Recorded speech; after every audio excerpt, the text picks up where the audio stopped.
হিন্দুও মরে তো সে শেষ সময় আসাদু আল্লাহ ইলাহা মোহাম্মদ রাসূলুল্লাহ সে সংস্কৃতেও কিছু বলে ওই বিষয়েই।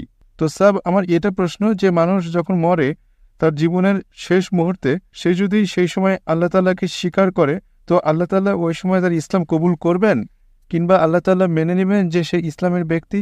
এটা ভালো প্রশ্ন। প্রশ্ন হলো যখন কোনো ব্যক্তি মারা যাচ্ছে তখন যদি ইসলাম কবুল করে সেটা গ্রহণযোগ্য হবে কিনা। সবচেয়ে বড় উদাহরণ হলো ফেরাউন।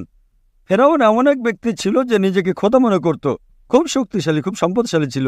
যখন সে যায় মুসা আলাইহিস সালামের পিছনে, মুসা আলাইহিস সালাম যখন তার লাঠি মারেন নদী দুভাগ হয়ে যায়, তিনি চলে যান, ফেরাউন অনুসরণ করলে নদী আবার মিলে যায়। তখন সে বলে আল্লাহ লা ইলাহা ইল্লাল্লাহ। যখন কোনো লোক মৃত্যুর সময় শেষ সময় ঈমান আনে তখন তার ঈমান কবুল হয় না, কেননা সে মারা যাচ্ছে এজন্য। কিন্তু সে যদি মৃত্যু আসার কিছু আগেও করে তা গ্রহণ হবে, কিন্তু মৃত্যু যখন আসা শুরু হয় তখন যদি ঈমান আনে সেটা ভয়কর।